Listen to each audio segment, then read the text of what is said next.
In the ever-expansive realm of comic book lore, gods are a force to be feared with. These divine beings, often inspired by mythology and folklore, wield powers beyond mortal comprehension and shape the very fabric of the multiverse. From omnipotent creators to cosmic forces of nature, the pantheon of comic book gods is as diverse as it is awe-inspiring. At the pinnacle of this divine hierarchy, you'll find entities like the One Above All, a supreme being in Marvel Comics, and DC's The Presence, whose authority spans the entirety of creation. They are the architects of existence itself, crafting the multiverse with a mere thought. Yet not all gods are creators. Some, like Thor of Asgard and Wonder Woman's pantheon, stand as defenders of their realms, wielding enchanted hammers and divine artifacts in the battle against cosmic threats. These warrior gods combine unparalleled strength with unwavering valor. Join us as we embark on this divine journey discovering deities you never knew existed. Before we go into our explanation, we have a very small request. If you like our content, please support us by subscribing to our channel. This is a small click for you, but for us it means a lot. Thank you, and let's begin.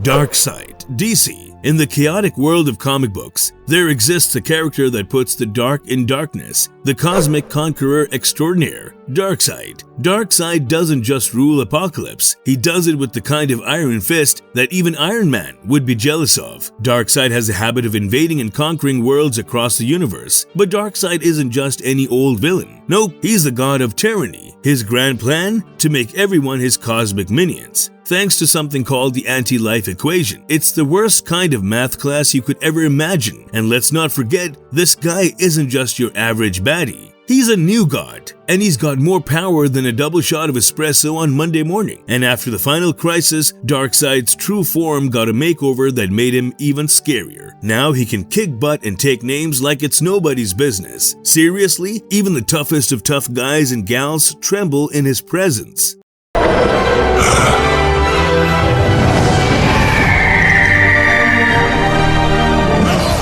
Trigon, DC. Trigon. This guy isn't just your average demon. He's an A-list celestial conqueror. Trigon's the kind of baddie who gives the Teen Titans a run for their money. And he's got a daughter named Raven who's basically the Teen Titans MVP. And Trigon isn't just content with causing a little mayhem on the weekends. Nope, he's the archenemy of his own flesh and blood. Raven. Once upon a time, he was a ruler of an entire planet. But then enter the Divine, a trio of interdimensional do-gooders trying to scrub the universe clean of evil using something called the Heart of Darkness. But Trigon says no. He decides to chow down on that Heart of Darkness and slurp up its power like it's the last slice of pizza. He not only becomes crazy strong, but he also takes out the Divine, who in a jaw-dropping twist turn out to be his own parents. Trigon doesn't stop at just absorbing their power. He decides to adopt their appearance by wearing their skin.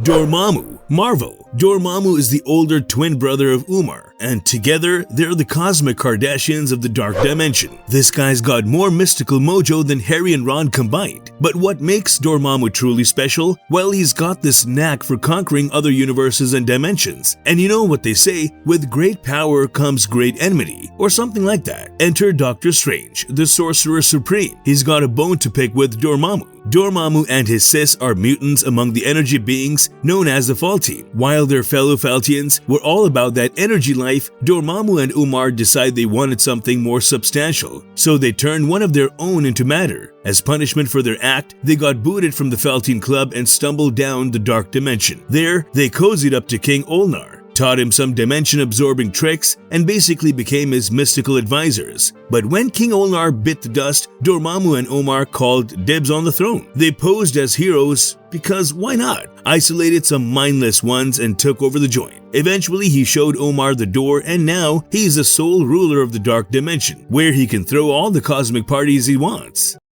The Presence, DC, also known as the God of the Covenant, and for all you history buffs, sometimes referred to as Yahweh. Now you might be wondering, who is this? Well, the Presence is the Big Kahuna, the top dog. he's the creator of the entire DC universe. Yep, you heard me right. The presence isn't just your average deity with a long white beard and a fancy robe. Nope, he's got more forms than my friends at a Halloween party. First, we've got the voice. He debuts in More Fun Comics number 52. The voice is simply the discarnate voice of God. Next, we've got the hand, making its grand entrance in Green Lantern number 40. This cosmic mitt pops out of a random nebula, and DC Comics calls it the Big Bang of the DC multiverse. Then, there's the source, straight out of Jack Kirby's Fourth World Comics. This form is the universe's personal spirit animal. It's hanging out with the new gods, giving them divine makeovers and empowering them with godly goodness. Last but not least, we've got the presence. This is the big one, the main event, the Judeo-Christian deity who created it all. Yeah, we're talking about the guy with the ultimate bragging rights.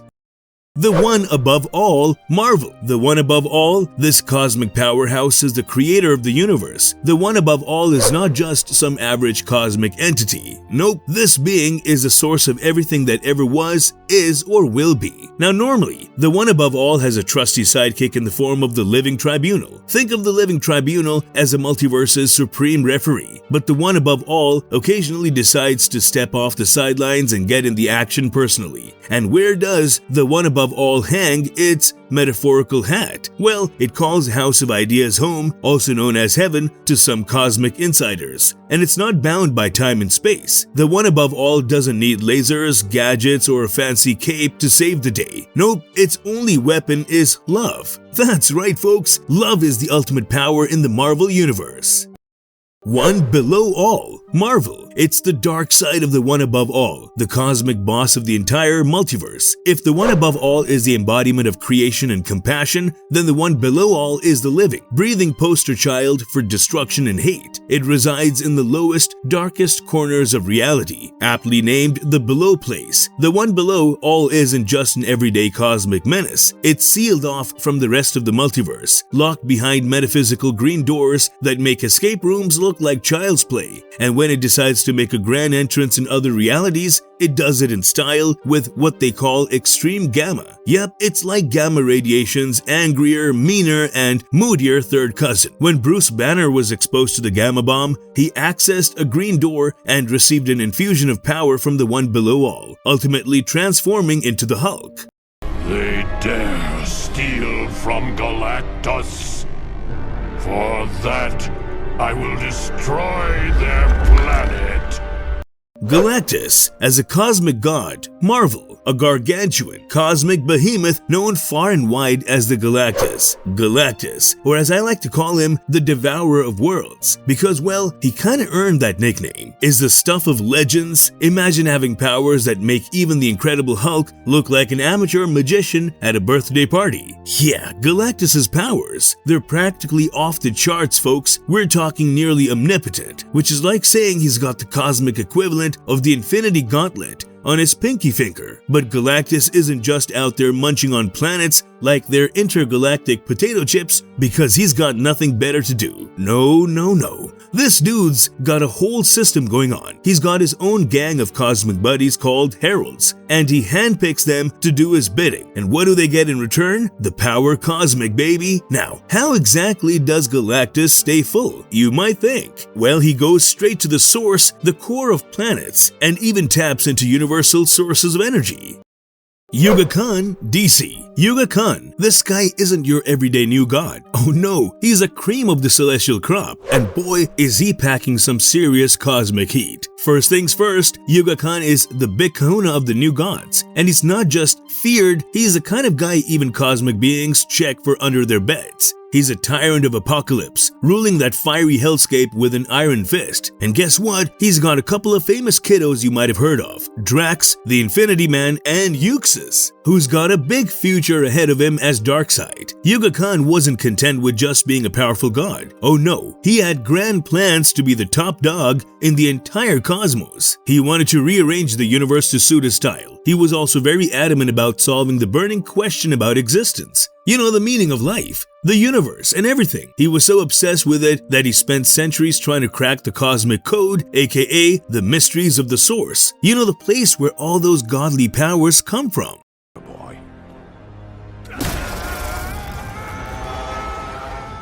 Highfather DC. Highfather, also known as Isaiah, think of him as a cosmic patriarch, the ruler of the new Genesis, and he's got a mission to bring peace to the multiverse. But hey, every good superhero needs an arch nemesis, right? Well, meet Darkseid, his eternal enemy and brother, because why not keep it all in the family? Isaiah and Euxus, two cosmic brothers, started their journey on a planet called Galactica, the third world. This world was born from the remnants of the old gods. You see, these two were living the dream, enjoying some brotherly bonding and peace on Galactica until one day Euxus did the unthinkable. He murdered Avia, who just happened to be Isaiah's wife. This tragic event ignited a cosmic civil war, and it was God versus God, and Galactica turned into a junkyard. After a brutal 7-day war, Euxus and his gang were kicked to the cosmic curb. Fast forward a bit, and Isaiah decided to claim the new Genesis as his domain, where he'd rule with peace and wisdom.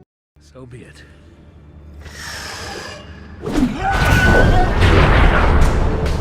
Odin Marvel. Odin Borson, also known as the All-Father, this dude is the top dog in Asgard, the guardian of the 10 realms, and the guy you'd want as your go-to advisor for cosmic wisdom. Oh, and by the way, the Vikings down on Midgard, that's Earth for you non-mythology buffs, think of him as the god of wisdom too. Now when it comes to Asgard, Odin is like the Gandalf and the Dumbledore rolled into one, with a dash of Zeus's thunderbolts for good measure. You know those Council of Godheads? Yep, he's a card-carrying member, and he's got the power to back it up. He's the son of Bor and Besla, and if you're keeping score, he's got a bunch of brothers including Vili, Ve, and Ko. He's also a loving husband to Freya, who's quite the powerful lady herself. And let's not forget his parenting skills. Odin has a bunch of kids like Vidar, Balder, and the mighty Thor himself. Odin had a heart of gold and decided to adopt Loki, the trickster of tricksters, in the hopes of making peace between the realms. But as you know, Loki had other plans.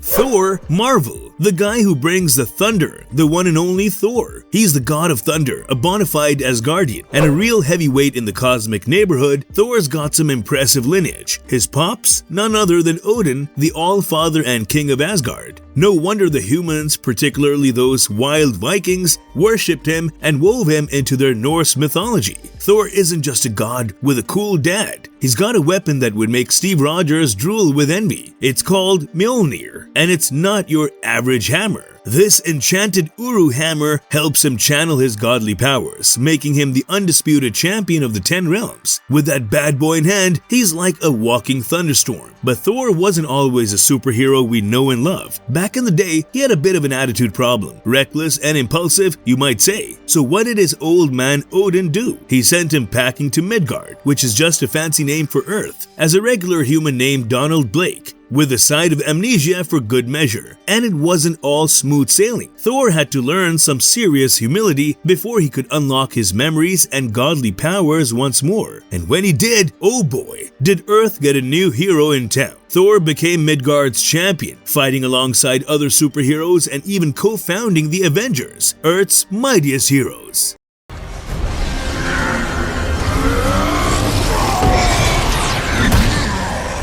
Zeus, Marvel and DC. He's not just a one-universe wonder, he's a cosmic superstar in both the Marvel and DC universes. Let's break it down. In the Marvel universe, Zeus is like the head honcho of the Olympians, a posh group of godlike beings hanging out in a pocket dimension called Olympus. Back in the day, the Greeks and Romans couldn't get enough of him, practically rolling out the red carpet for this guy. He's not just any god, he's the top dog, the supreme monarch of the Olympians. They even gave him the titles of God of the Heavens, Sky, and Weather. But guess what? In the DC universe, Zeus is living it up on Mount Olympus, and he's got a pretty impressive family tree. He's the papa bear of the gods of Olympus, and if that's not enough, he's also the daddy of Wonder Woman herself. Oh, and let's not forget, Zeus is a big shot benefactor of Shazam too. This guy is spreading his godly wealth all over the place.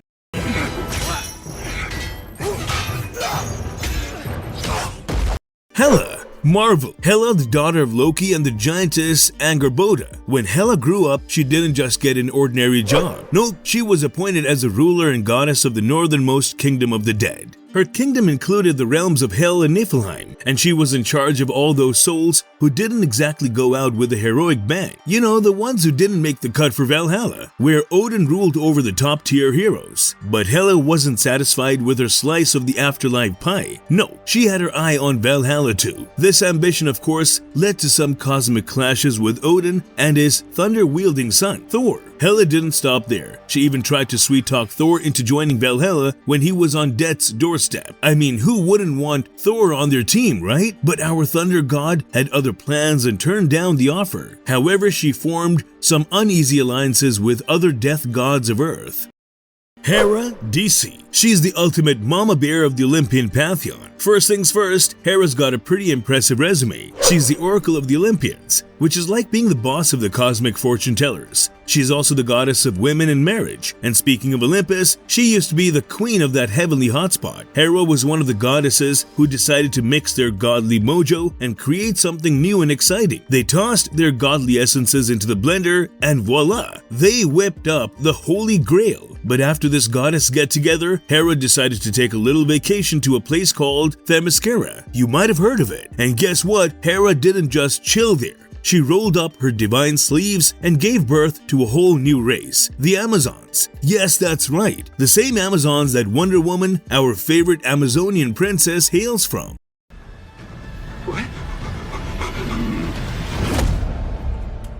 Lucifer, Morningstar, DC. Once upon a time, Lucifer was an all-powerful rebel, demiurgic archangel. He was handed hell as his own personal playground. But after a few eons of ruling the roost down there, he decided to call it quits. He rebelled, and the big guys upstairs weren't too thrilled about it. They tossed him into the chaoplasm, a shapeless void. But guess what? Lucifer's rebellious spirit didn't break. Instead, he turned that chaoplasm into something, well, let's just say, a lot less blank. He transformed it into what we now know as hell, the place where all those bad souls end up for some eternal R&R. After a while, Lucifer decided he'd had enough of the whole ruler of hell gig. He wanted to retire, maybe sip some cocktails on a beach somewhere. So where did he choose to retire? Earth, of course, because why not spend your retirement among us mortals, right?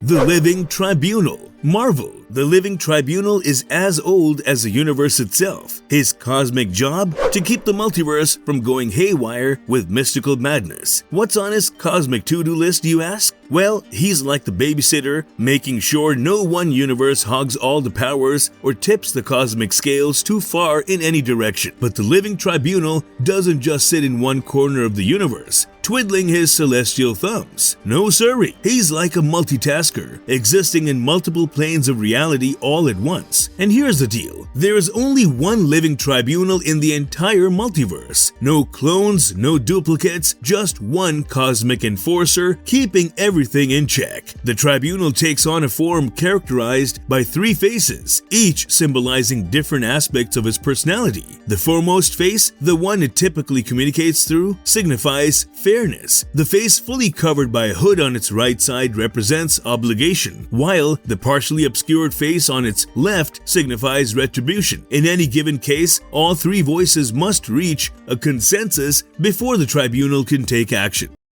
Eternity. Marvel. Eternity's authority is so off the charts that on Earth 616, only the Living Tribunal can top him. Eternity isn't just a big shot in our universe. He's a big deal in the whole multiverse. Every universe out there has its own version of Eternity, and they're like cosmic cousins, with our Earth 616 version being part of the grand cosmic family tree. Now, picture this. Eternity is basically everything that exists in the universe. He's the living, breathing embodiment of the entire Marvel cosmos. It's like having the whole universe squeezed into one cosmic suit. Eternity once had a bunch of kids, and they all have epic names like Empathy, Eulogy, Expediency, and even Entropy. Talk about a gloomy kid. There's more where that came from, with Epiphany, Enmity, and Eon making the list. Although Eon got replaced by Epoch because, well, family dynamics can be a bit complicated. And just when you thought Eternity's family tree couldn't get any weirder, we've got offspring named now and then, Explosion, which sounds like a rock band, and Gravitation. Infinity. Marvel. She's not just an abstract entity. She's the living embodiment of the entire Marvel universe, and she's got a sibling named Eternity to keep her company. Infinity isn't just a fancy title, she's also the living, breathing concept of space itself. Infinity has a sibling rivalry going on, and her counterpart is none other than Oblivion. Infinity made a cameo appearance when Quasar decided to show off his quantum bands in the quantum zone. Turns out, those fancy bands have a cosmic connection to Infinity herself. When the universe was on the brink of annihilation, thanks to Maelstrom, who was basically the avatar of Oblivion, out to wreck the cosmic party, Quasar stepped up to the plate. He went full superhero mode and became the avatar of Infinity, like the universe's last hope in spandex. Amatsukami, aka the Chaos King, Marvel. This guy isn't your ordinary god. He's like the ultimate evil, chaos, and star power package deal, Shinto style. Now if you're thinking this dude is just a Shinto god, think again. He's not an Amatsukami. Those are the big shot gods in Shintoism. Instead, he's more of a primordial being, the cosmic OG, who got himself locked up in Yomi, which is like the Shinto underworld, for all eternity. But here's the deal. Amatsukami has some serious cosmic roots. He's not just some random god. He's actually a spin-off of Oblivion, the cosmic entity that's like the embodiment of all the void there is, the nothingness before the universe existed. Amatsukami is basically the dark and chaotic version of eternity. These guys are like the cosmic yin and yang, but with a lot more universe-destroying powers. The Chaos King, that's what we're calling Amatsukami. Used to be all-powerful and stuff, but then Eternity came along and kinda stole his thunder, stripping him of a lot of his cosmic mojo. Bast, Marvel. She's not just your average feline. She's like the OG of the Ennead. So here's the scoop, Bast is one of the ancient Ennead, and get this, she's actually Ra's kid. Yep, the god of sun. Bast and her fellow deities weren't always divine. No, they started out as regular old mortals and then hit the big time by getting worshipped. Bast has been a big deal since. Well, forever. We're talking about 10,000 BC. Back then, she was worshipped as a full-blown god, dishing out blessings to her followers and their descendants. Bast had a gang called the Children of Bast, and they had this swanky mountaintop city called Bastet. These guys could shape-shift into panthers, and it wasn't just magic. They used a gem called the Eye of Bast to turn into humans. But guess what? Someone swiped that gem and things got hairy. Pun totally intended.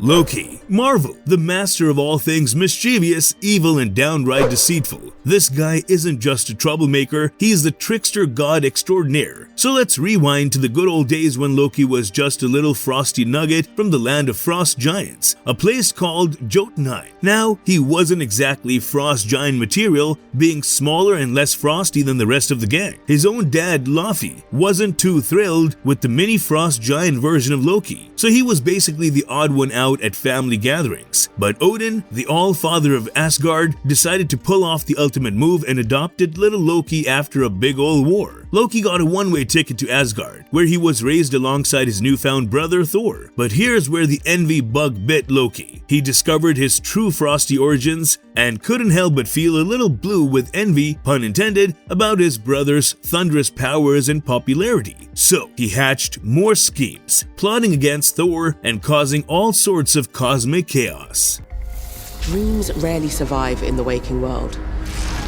Nightmares, on the other hand. Morpheus, DC. He is neither a living being nor a deity. Nope, he's something even more mysterious, a cosmic concept personified. In Morpheus's case, he's all about dreams and the art of dreaming itself. And where does Dream hang his cosmic hat, you ask? Well, he's got his very own slice of reality called the Dreaming. Now, Dream came into existence when the very first living being of the universe had a little cosmic slumber party in their noggin. It's like he popped into existence the moment someone in the universe had a dream. And as long as there are dreamers, he'll be around to keep the dream train chugging. Dream isn't one of those one-size-fits-all cosmic entities. Oh no, he's like the ultimate cosmic chameleon. Depending on who's looking at him, he can shapeshift into whatever they expect him to be. So if a Martian lays eyes on him, he's this funky disembodied energy being. If a cat gets a glimpse, he's suddenly a feline friend. And when it comes to us humans, he rocks the wall tall, thin, pale-skinned, dark-haired goth look. Dream is not just some dreamy figure, he is the star of the show in Neil Gaiman's groundbreaking Vertigo series, The Sandman.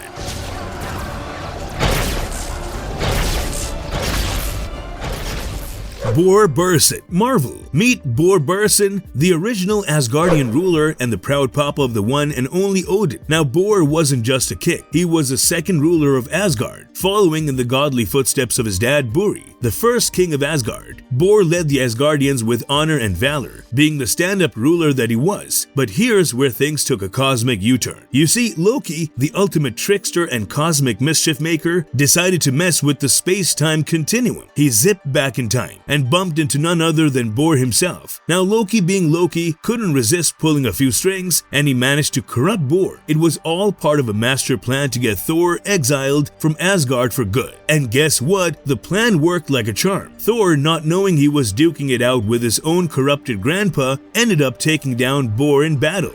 Understand me, Hercules? Do you understand me, my son? Yes, Father. Hercules, Marvel. This guy isn't just a superhero. He's like the rock star of the gods, the one and only prince of power. Hercules is the real deal, one of Zeus's 6 Olympian sons. He wasn't just born, he was destined to be the savior of both the gods and us puny mortals. When we talk about strength, Hercules takes the cake, the bakery, and the entire dessert menu. This guy is seriously one of the strongest beings in the entire universe. We're talking about the kind of strength that can make Hulk do a double take and Thor reconsider his gym routine. But Hercules isn't just a muscle-bound god. He's also a modern-day superhero, and his fame stretches across the globe. He's been humanity's champion since the days of togas and sandals, and he's not about to retire his hero cape anytime soon. These days, you can often catch Hercules in action as a card-carrying member of the Avengers, Earth's mightiest hero.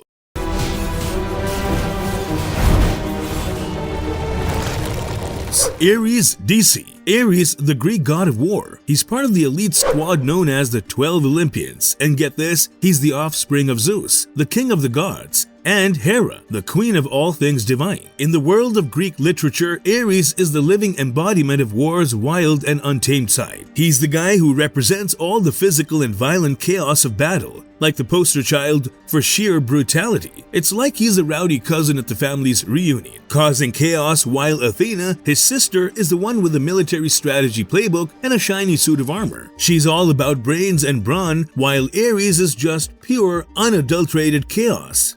Siva, DC. In the dark and mysterious cosmic era when the old gods were toast and the new gods were still figuring out their way, in the midst of this cosmic chaos, there existed monstrous shadow elementals, like the stuff of nightmares, and the last surviving nightmare of them all was none other than Siva, the old god dancer of destruction. Imagine a divine monster whose dance moves could literally obliterate the entire universe. When the new gods rolled into power, Siva decided it was time for a cosmic nap. So this colossal celestial being decided to hit the snooze button and nestled under the eternal sea on New Genesis. But then, Darkseid came along and pulled a stunt. He managed to corrupt the source, sending shockwaves throughout the cosmos, and woke up Siva from a siesta. With all the other gods either powerless or lost in the madness of the corrupted source, Siva decided it was time to get back in the game. He made his way to the cosmic no man's land between Apocalypse and New Genesis and unleashed his cosmic dance of destruction. Destiny of the Endless, DC. He's the literal personification of destiny itself. Destiny is, well, blind as a bat, but he's got this nifty book that's like the ultimate cheat code to the universe. This book doesn't just have your average bedtime stories. It contains everything that was, is, and will be. It's like the spoiler-filled guide to the cosmos. Destiny wasn't just chilling in the background. He was originally a host in DC's horror anthologies, lurking in the shadows like a cosmic librarian. But then, Neil Gaiman came along and decided to give this guy a starring role in the Sandman series. Destiny is the OG of the Endless crew. He's the one who showed up before the whole idea of the Endless even existed. Paint my portrait. He's saying he'd like to get you back to his apartment for a good screw. Death of the Endless, DC. Death of the Seven Endless. Now let's set the stage here. Death isn't some eerie, hooded figure lurking in the shadows. Oh no. She is the literal embodiment of both life and death, a cosmic paradox that's as friendly as your favorite barista. You know that whole idea of death being ominous? Well, Death is here to flip that script. Death isn't just a solo act. She's part of the endless crew. She is the younger sister of Destiny and the older sister to Dream, Destruction, Desire, Despair, and Delirium. It's said that every living being encounters death twice in their lifetime. Once when they're born, although no one remembers that meet and greet, and once when they shuffle off this mortal coil. Death isn't in the business of guiding souls to a particular afterlife. She's more like a gateway, a cosmic what's next signpost.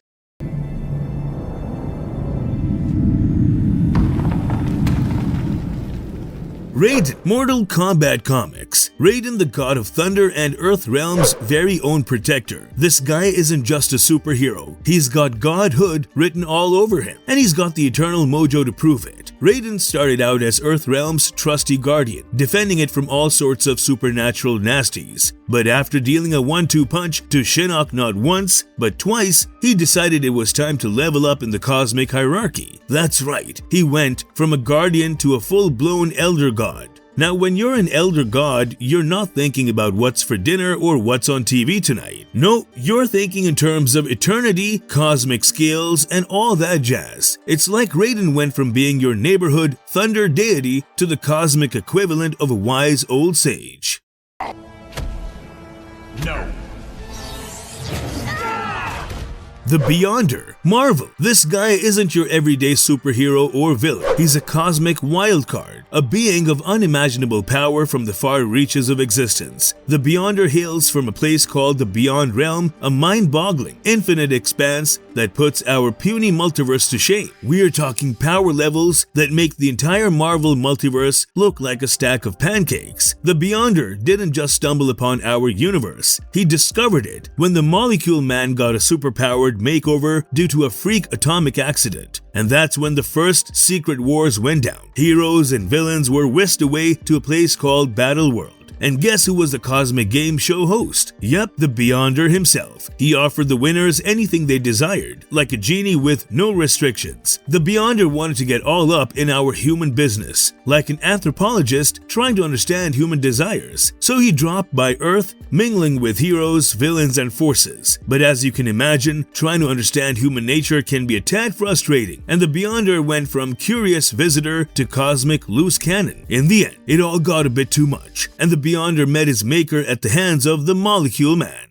Hades, DC. Let's check out Hades, the god of the underworld, and his trusty three-headed bouncer, Cerberus. Hades isn't just your average deity. He's the big boss of the underworld, the cosmic nightclub where souls check in but don't check out. And guarding the gates like a bouncer on steroids is Cerberus, the three-headed dog. Hades is not your typical bachelor god. Nope, he's married to Persephone, who's the daughter of Demeter. Now, how they got hitched depends on who's telling the story. Some say Persephone stumbled into the underworld and decided it was a great place to hang out. Others claim she got the kidnapped by Hades treatment. Regardless, love blossomed and she became the queen of the underworld. Hades isn't just your average god. He's the eldest of the sons of Kronos and the big brother of Zeus and Poseidon. And if you're thinking, hey, this sounds familiar, you're absolutely right. Hades has a Roman counterpart, and his name is Pluto. It's like the mythological gods had a franchise deal with the Romans.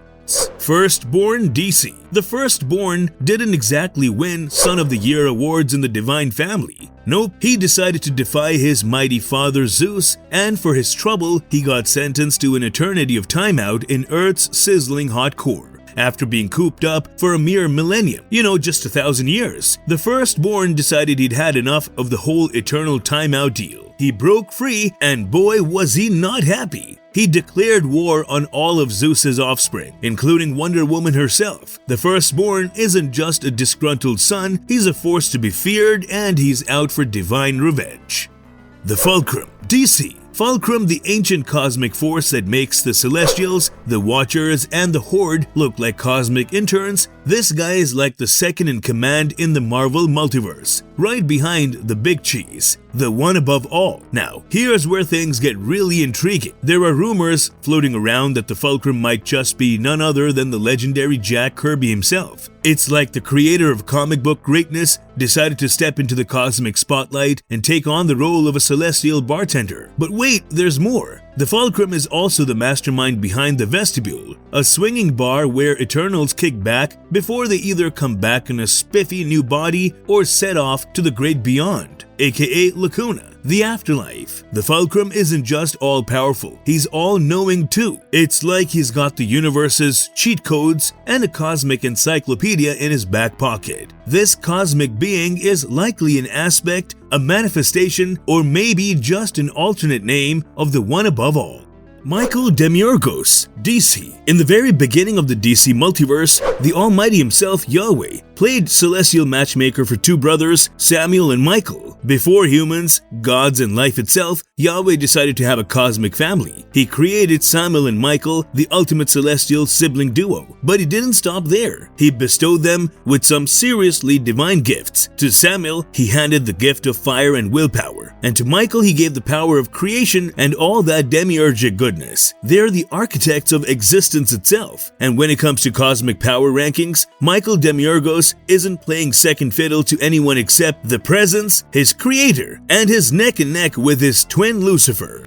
The Spectre, DC. The Spectre isn't your regular superhero. He's a supernatural force of vengeance, and he's got a direct line to the big guy upstairs. His mission? To unleash the wrath of God upon all the evil folks out there. Yep, he's like divine punishment personified. The Spectre isn't a solo act. He's bound to the souls of deceased humans. The Spectre's power and personality, well, that's a bit of a mixed bag. It all depends on the soul he's occupying at the time. It's like cosmic roulette. You never know what you're gonna get. But if we're talking about his famous and frequently seen host, that would be none other than Jim Corrigan. He's like the Spectre's go-to vessel for dishing out otherworldly justice. Arzaz, DC. Let's talk about the cosmic tale of Arzaz, the benevolent old god of the first world. This guy was like the OG of the old gods of order, setting the cosmic standard for benevolence. Arzaz managed to survive the cataclysmic destruction of the first world, which was basically like the universe's version of a near apocalypse. Most of his fellow old goats didn't make it, but Arzaz was one tough cookie. After the whole cosmic calamity, Arzaz decided to take a sabbatical of sorts and settle down on the peaceful planet Naftali, living the monk life in solitude. When the Genesis events hit the cosmic scene, Arzaz decided to dust off his godly robes and return to his original form. Why? To lend a divine hand to the heroes of Earth and Tachyon in their epic battle against the cosmic baddie Darkseid and the enigmatic Nameless One, who just happened to be another old god and the first of the old gods of chaos. But in the aftermath of his final battle with the Nameless One, Arzaz found himself trapped in the source wall, like some kind of jailbreak gone wrong.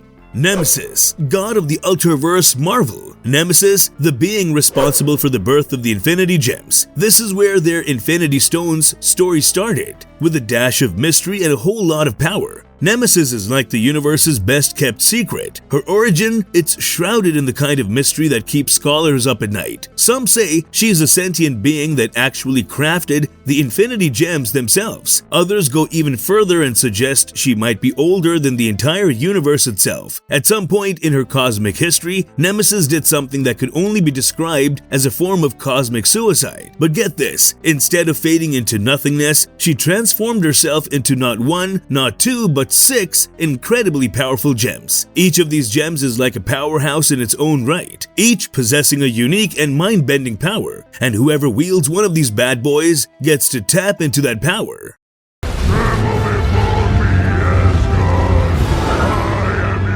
Sirur, demon god of fire and flame, Marvel. The tale is from the fiery depths of Muspelheim, the realm ruled by none other than Surtur, the god of Muspelheim and king of the fire giants. Surtur is a demon of epic proportions. We're talking about a creature so colossal that he makes regular giants look like garden gnomes. As if that weren't enough, he's also one of the biggest headaches for Asgard, the realm of the mighty Norse gods. Sirur wields a weapon that's the stuff of cosmic nightmares, the Twilight Sword. This bad boy isn't just sharp, it's universe-destroying sharp. Yep, you heard that right. With one swing of the Twilight Sword, Sirur could lay waste to entire universes, making him a threat that even the mightiest of gods have to take seriously.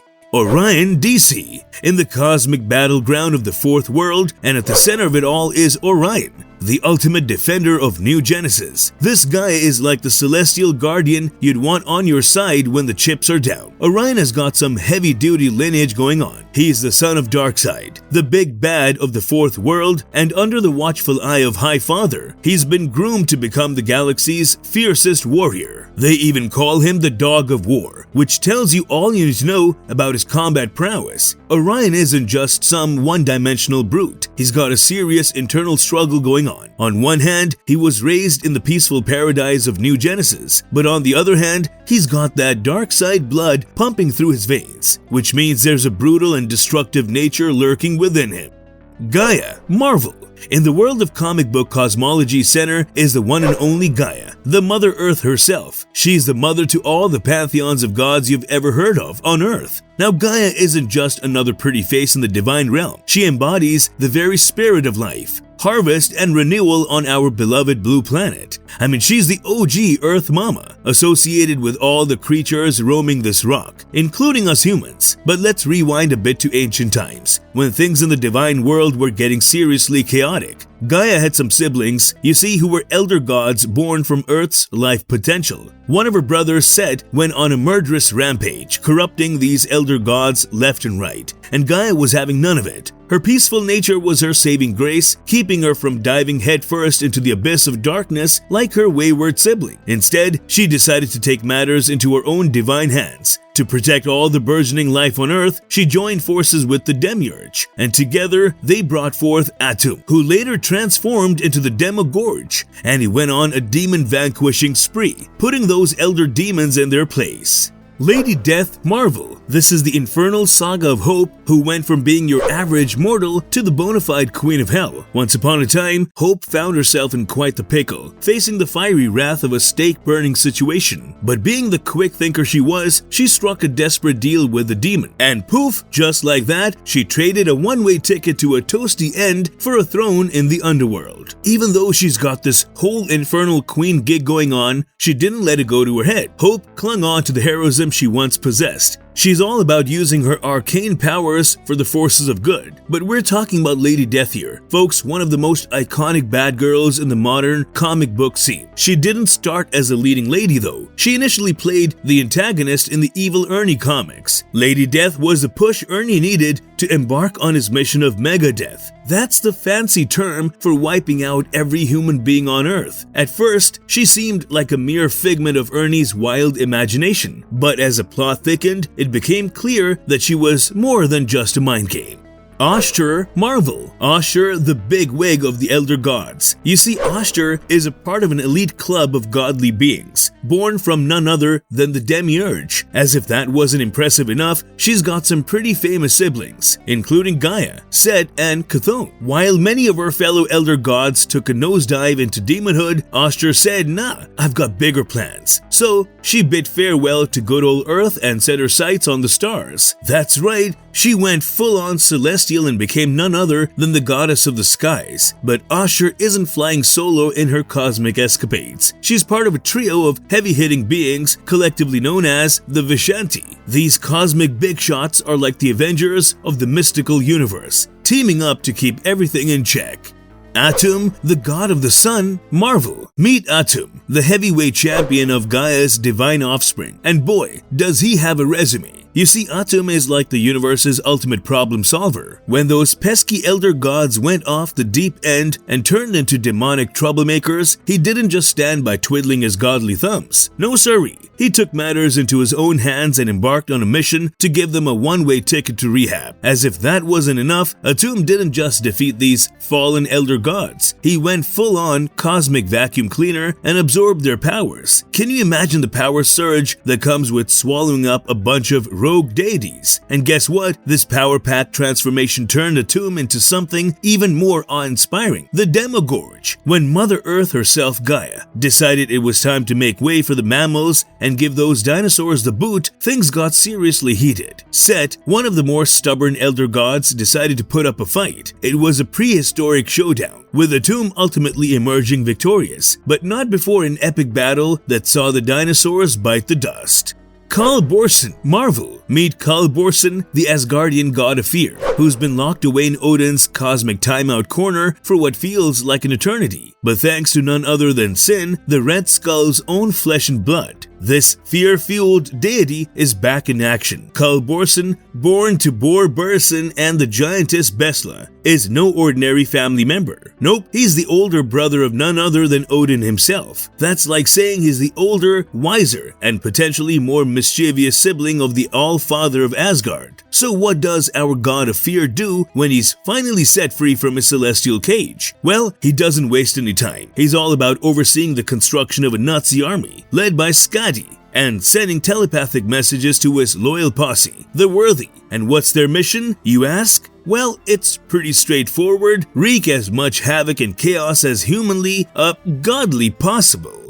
Alexander Aaron, Marvel. A demigod with a twist. Meet Alexander Aaron, a young lad with quite the divine lineage. You see, his pops just happened to be none other than Aries, the big-shot Olympian god of war. Alex's upbringing wasn't exactly what you'd expect for a demigod. Aries, in a surprising move, tried to raise his son in the world of us mere mortals. That's right, he attempted to give young Alex a taste of the mortal life in our very mortal world. You can just imagine little Alex going to school, doing his homework, and try to fit in with us regular folks, all while secretly harboring some seriously divine genes. But Amatsukami, a cosmic troublemaker, decided to swoop in and kidnap our young demigod. He decided to turn Alex into a top-notch swordsman, all for an epic assault on Olympus, the grand palace of the gods. But fear not, for the mighty Zeus and his dad Aries weren't about to let that happen without a showdown. Together, they managed to break Amatsukami's brainwashing, which had the side effect of wiping away Alex's newfound sword skill.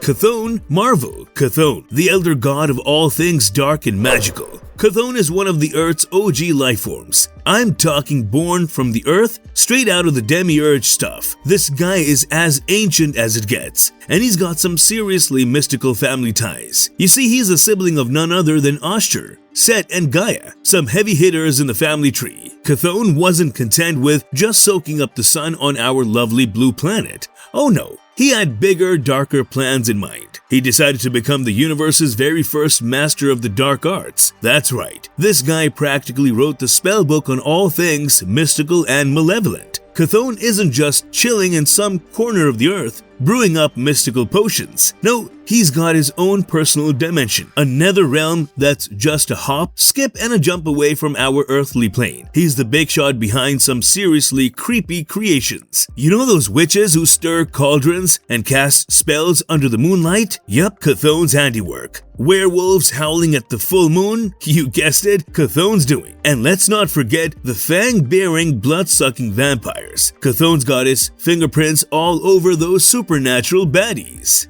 Gog, old god DC. Gog is no spring chicken. He's been around since the dawn of creation, surviving the cataclysm that birthed New Genesis and Apocalypse. Our boy Gog wasn't just content taking a nap and enjoying the eternal sunshine of paradise. Oh no, he decided to wake up in modern times and shake things up a bit. And by shake things up, I mean he had some big plans that didn't sit too well with the JSA, our trusted team of old-school superheroes. But let's not forget Gog's humble beginnings. He hailed from a place called the Third World, and let me tell you, it wasn't all rainbows and unicorns there. Nope, his world went up in flames when the old gods decided to throw down in a full-blown war. Gog, being the wise guy he is, refused to pick a side. Well, that didn't sit too well with the divine decision makers, and they kicked him to the cosmic curb. So what's an old god to do when he's got time on his hands? Gog hopped from world to world, probably collecting souvenirs along the way.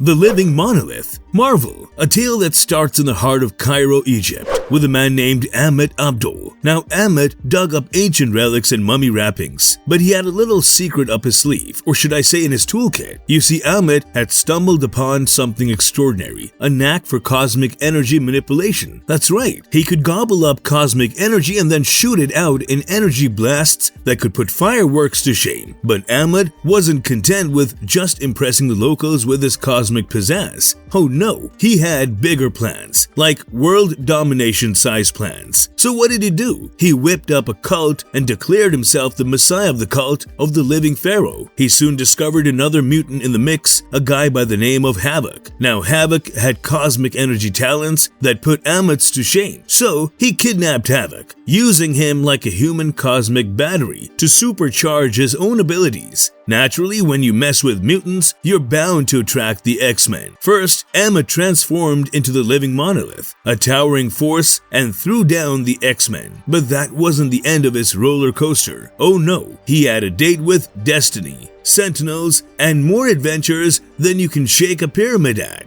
The heart of the universe. Marvel Universe's most mind-bending object, the heart of the universe. This cosmic doohickey is an infinity-sized game-changer, an object so colossal that it boggles the mind, and its mere possession transforms you into the big cheese of the entire Marvel Universe. Now you might be wondering who cooked up this universe-altering gizmo. Well, it's rumored that Marvel's supreme being crafted this beauty. And why? To fix a cosmic hiccup in the universe's blueprint. You see, there was a bit of a disruption in the cosmic balance department. Good and evil were duking it out, but it seemed like the bad guys were getting a little too comfy in their evil doing. Good heroes were dropping like flies, and the scales were tipping in favor of the Darkseid. Not cool. Universe, not cool. So, in a move that makes Tony Stark's tech tinkering look like child's play, the force of good decided to hit the reset button. They brought back heroes who'd bitten the dust. Some of them were more than just a few times. But this cosmic CPR had unintended consequences. You see, life and death have a delicate cosmic dance going on, and when you mess with their rhythm, things get wonky. The Marvel Universe developed a heavenly cancer, a disease threatening to crumble the entire foundation of reality itself.